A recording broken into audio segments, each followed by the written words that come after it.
channel, stories are told in a fully cinematic audio-first way, so you never have to look at the screen to feel every moment. You are listening to Mr. Haunt, where every story leaves something behind. The house was quiet that night. Not the peaceful kind of quiet. The kind that presses against your ears until you start hearing your own pulse. I had been sitting in the living room with the lamp turned low, just enough light to see the edges of things. My husband had left for a late shift at the hospital 3 hours earlier. He kissed my forehead, said he'd be back before dawn, and reminded me to keep the volume up on the baby monitor. I nodded. I always nodded. Our daughter was 4 months old then, small enough that her cries still startled me awake even when I was expecting them.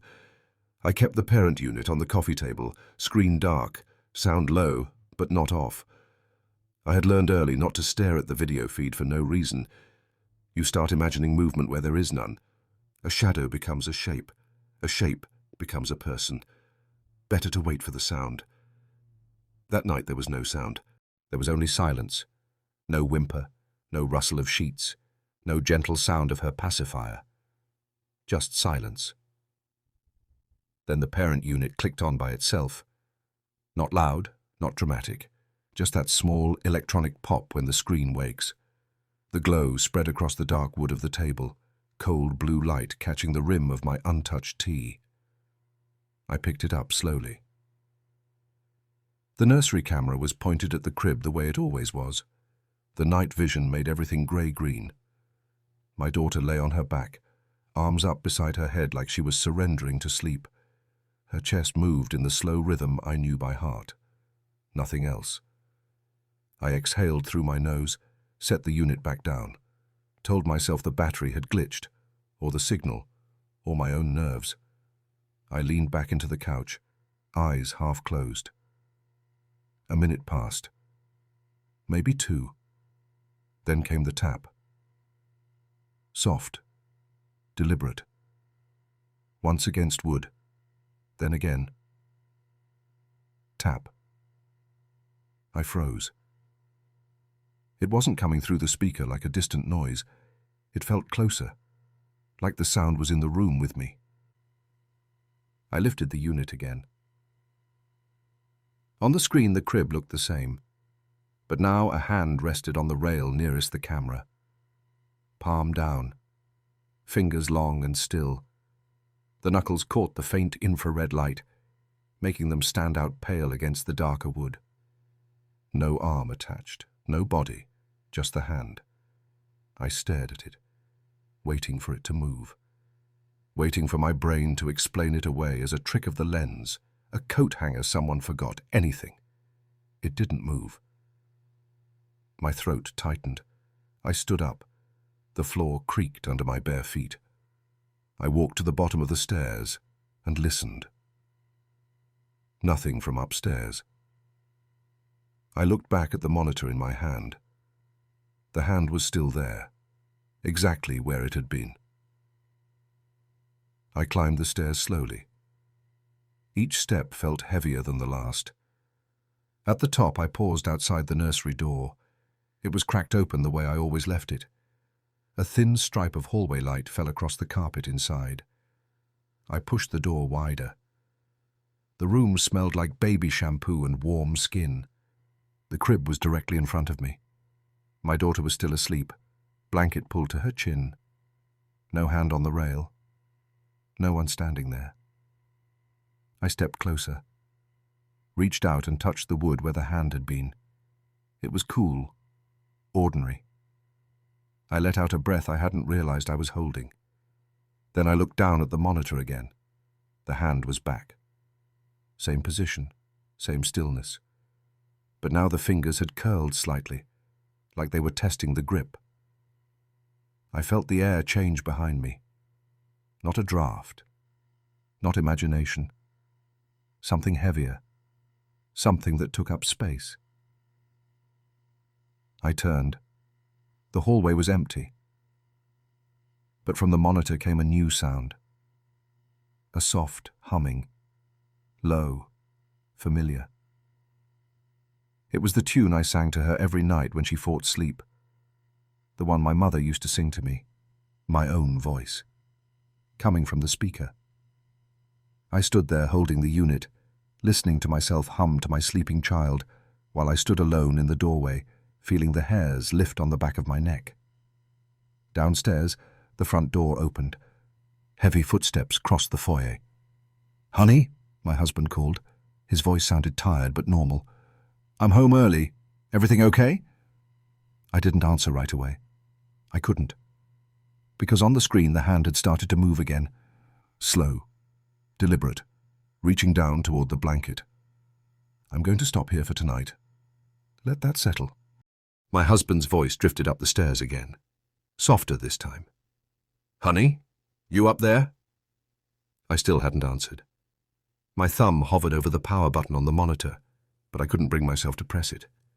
The screen stayed lit. The hand stayed curled around the rail. And that humming, my humming, kept going, low and steady, like it had all the time in the world. I forced my legs to move, backed out of the nursery doorway one slow step at a time, keeping the crib in sight. My daughter hadn't stirred. Her breathing stayed even, small puffs of air I could almost see in the cool room. Down the hall my husband appeared at the top of the stairs. He was still in his scrubs, sleeves pushed up, hair flattened from the surgical cap he'd worn all night. He looked exactly like himself. Tired around the eyes. That small frown he gets when he's trying to read a room. He saw me standing there, monitor clutched against my chest like a shield. "You okay?" he asked. "You look like you've seen a ghost." I opened my mouth, closed it. The words wouldn't come out shaped right. He stepped closer, reached for the monitor. I let him take it. He glanced at the screen, then back at me. "She's fine," he said. "Look, sleeping like an angel." I looked. The hand was gone. The crib rail was empty, just wood and shadow. My daughter still tucked under the blanket, pacifier half fallen from her lips. The humming had stopped too. The speaker hissed with faint white noise, the way it does when no one is talking. He tilted his head. "You sure you're all right? You're shaking." I nodded once, too fast. He set the monitor down on the hall table and pulled me into a hug. His arms were warm. He smelled like antiseptic and coffee. Normal things. Safe things. "Come on," he murmured against my hair. "Let's get you to bed. I'll sit with her for a while." I let him guide me toward our bedroom. My feet felt distant, like they belonged to someone else. At the doorway I stopped and looked back toward the nursery. The door was still open. The nightlight cast a soft orange glow across the floor. He kissed my temple. "Go lie down. I've got her." I went. I didn't sleep. I lay on top of the covers, eyes open, listening. The house made its usual night sounds, furnace clicking on, floorboards settling, wind brushing the windows. Ordinary, expected. After maybe 20 minutes, I heard him in the nursery. Low voice. The creak of the rocking chair. He was humming too. Not my lullaby. Something else. An old song his mother used to sing. I recognized the melody, even though the words stayed too quiet to catch. It should have comforted me. It didn't. I slipped out of bed. Bare feet on cold wood again. I padded down the hall, staying close to the wall so the floor wouldn't groan. At the nursery door I stopped. He was in the chair, our daughter cradled against his chest. She was awake now, tiny fists opening and closing. He rocked slowly, eyes half closed, still humming. Everything looked right, except the monitor on the changing table. Its screen was facing me. The green power light glowed steady. I stepped inside just far enough to see the feed. The camera angle was the same. The crib was empty. But in the frame, right where the rocking chair should have been, stood a figure. Not clear enough to make out details at first, just shape and shadow. Shoulders, head tilted down, arms wrapped around something small. The figure rocked gently, back and forth, matching the rhythm I could see in the real room. My husband hadn't noticed me yet. He kept humming, kept rocking. On the screen, the figure lifted its head. It turned toward the camera. Even in the grainy night vision, I knew the face. It was mine. Same loose hair falling over one shoulder, same tired slant to the mouth, same small scar above the left eyebrow from when I was 12 and fell off my bike.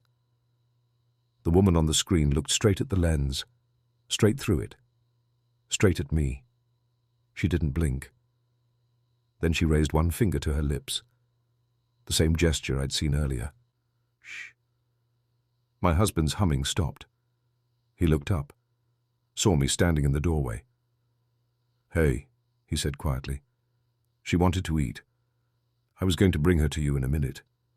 I couldn't speak. He stood cradling her closer, walked toward me. The monitor stayed on the changing table behind him. The other woman stayed in the frame, watching. As he passed me in the doorway, he paused, kissed my cheek. "You should try to sleep," he said. "You've been up too long." He walked past me toward our bedroom. I stayed where I was. The monitor screen flickered once, then went dark. Not turned off, just dark. Like someone had stepped in front of the lens and blocked the light. I heard my husband lay our daughter in the bassinet beside our bed. Heard him murmur something soft to her. Heard the mattress dip as he sat down. I stayed in the nursery doorway a long time, listening to the quiet, waiting for the next sound. Any sound. That's where I'll leave it for now. I followed him down the hall a few moments later, not rushing, not running, just moving like my body had decided on its own that standing still wasn't an option anymore. Our bedroom door was half open. The bassinet light was on, soft, amber, the kind that doesn't wake a baby but lets you see her face. My husband was already lying on his side of the bed, one arm draped over the edge so his fingers brushed the bassinet railing. Our daughter was settled inside, eyes closed again, tiny chest rising and falling in perfect time. He looked up when I stepped into the doorway. "Couldn't sleep?" he asked. Voice low, gentle. I shook my head. He patted the mattress beside him. "Come here. You're freezing." I crossed the room, slid under the covers without changing out of the clothes I'd been wearing all day. The sheets were cool against my legs. I pulled them up to my chin and stared at the ceiling. He reached over and turned off the lamp.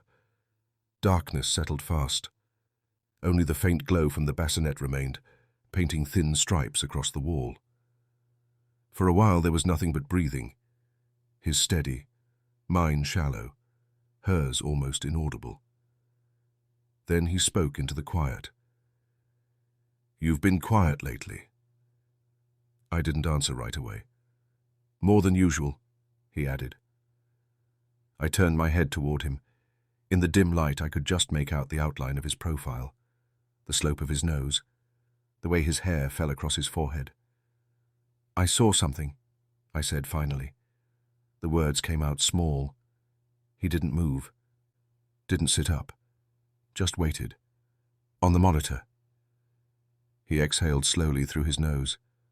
"What kind of something?" I told him.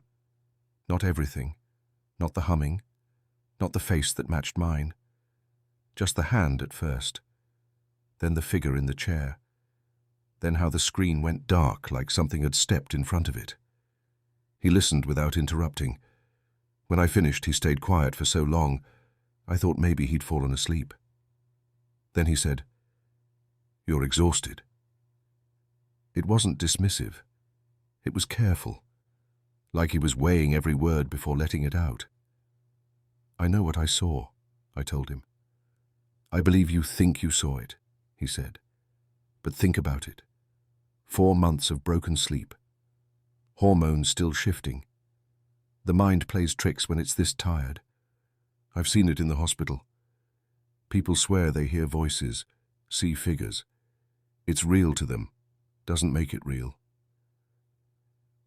I felt something tighten in my chest, not anger. Something colder. You think I imagined it? I think your brain is protecting you the only way it knows how right now, by making patterns out of nothing. I turned onto my side so I was facing away from him, stared at the wall instead. He shifted closer, his hand finding and settling on my curve roundness. Warm, familiar. I'm not saying you're crazy, he said softly. I'm saying you're human, and you're carrying a lot. I didn't respond. After a minute, his hand slid away. His breathing evened out. Slow, deep. The sound of someone finally letting go of the day. I stayed awake, listened to the house, listened to them. At some point, the bassinet mattress creaked, just once. The small sound a baby makes when she shifts in her sleep. Then another creak, slower, deeper, like weight settling. I held my breath. The room stayed dark. No glow from the monitor. We hadn't brought it in here tonight. No night vision green washing the walls. But I could feel it. The air had changed again. Thicker. Closer.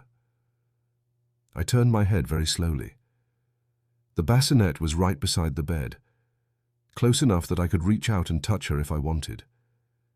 She was still there, curled on her side now, blanket pulled up over one shoulder, but above her, hovering just at the edge of the faint light, something else. Not a hand this time. A shape, bent forward, face hidden in shadow, shoulders curved like someone leaning down to listen. It didn't move. It just was. I couldn't see features, couldn't see hair or eyes. But I knew. The way you know a voice in a crowd, even when you can't place it. I didn't scream. I didn't reach for my husband. I just watched. And the shape watched back. Not with eyes I could see. With presence. Then it straightened. Slow. Like it had all the time it needed. The bassinet creaked again as whatever it was stepped back. The air lightened. The shape dissolved into the dark. I lay there for a long time afterward, heart hammering so hard I was sure it would wake them both. It didn't. My husband slept on. Our daughter dreamed on. And I stayed awake until the first grey light started to leak around the edges of the curtains. When morning came, I got up before either of them stirred. I went downstairs, made coffee, sat at the kitchen table with the mug between my hands, and I thought about what he'd said, about the mind making patterns, about exhaustion, about protection. I thought about it until the coffee went cold. Then I thought about something else. How the shape in the dark hadn't reached for her, how it hadn't tried to take her, how it had simply been there, watching, waiting, like it belonged. The days after that blurred together in a way that felt almost deliberate, like the house itself was trying to smooth over the edges of what I'd seen. Mornings came with sunlight through the kitchen windows, coffee brewing, my husband kissing my cheek before he left for his shift. Our daughter woke up smiling, reached for me with those small, perfect hands. Normal. Relentlessly normal. But the nights stayed different. I stopped looking at the monitor, unless she cried. Even then, I'd wait until the sound built into something unmistakable before I checked the feed. I told myself it was the old rule coming back. Don't look for trouble. Trouble finds you anyway. Yet every night, around the same hour, usually after midnight, When the street outside went completely still, I'd feel it. That thickening of the air, the way the quiet stops being empty and starts feeling occupied. One night I woke up suddenly. No sound had pulled me out of sleep, just the certainty that something had changed. The bassinet was quiet. My husband was beside me, breathing slow and deep. I lay there listening harder than I ever had. Then I heard it. Not from the baby monitor, from inside the room. A soft footstep. One, then another. Slow. Careful. The kind of walk someone uses when they don't want to be heard. I didn't move, didn't breathe.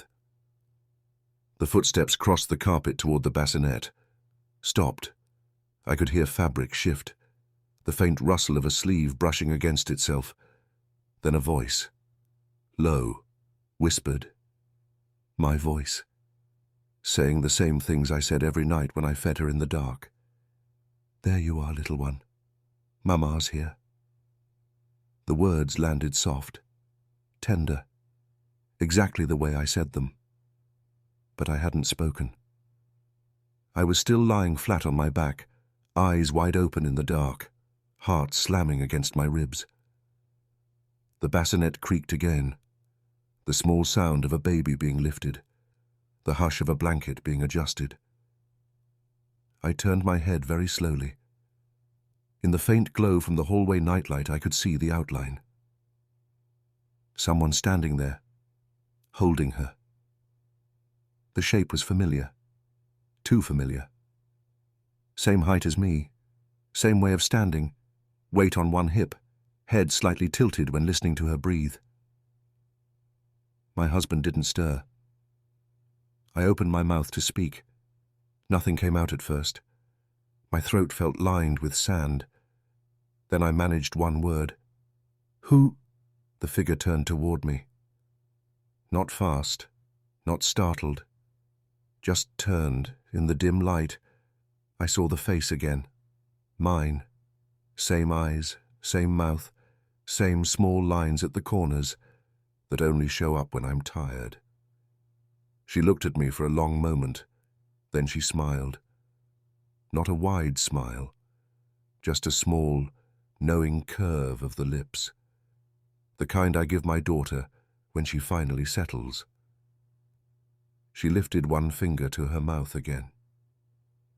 Shh. Then she turned back to the bassinet. No, to where the bassinet had been. She wasn't holding anything anymore. She simply lowered her arms and stepped backward. One step, two, melted into the darker corner of the room. Gone. I sat up then, threw the covers off, reached for the bassinet. Our daughter was still there, warm, breathing, safe. I gathered her against my chest, held her so tight she stirred and made a small, confused sound. My husband woke up then, blinked against the sudden movement. "What is it?" he mumbled. I couldn't answer. I just held her. He sat up slowly, rubbed his eyes. "Bad dream?" I shook my head. He reached over, touched my arm. "You're shaking again." I looked at him. In the half-light, his face looked the same as always. Concerned. Tired. Mine. But for the first time I wondered. How long had he been seeing her instead of me? How many nights had he come home early, walked past me in the hallway, kissed her cheek, told her to get some rest? How many times had he turned the monitor off so I wouldn't see? I didn't ask. I couldn't. Because if I asked, and he answered truthfully, I wasn't sure which version of the truth would hurt more. The one where he saw her too, or the one where he didn't. I rocked our daughter back to sleep in my arms, listened to her breathing even out. My husband lay back down, closed his eyes. And I sat there in the dark, holding her, wondering how long I could keep pretending I was the only one in the room, wondering if the woman who looked like me was waiting, not to take her, but to take my place, and wondering most of all if some part of me had already let her. That's the end of the story, not because it stops here, but because some questions don't get answered. They just sit with you, in the quiet, when the house is too still, and you start listening for footsteps that aren't yours. Good night. Sleep carefully.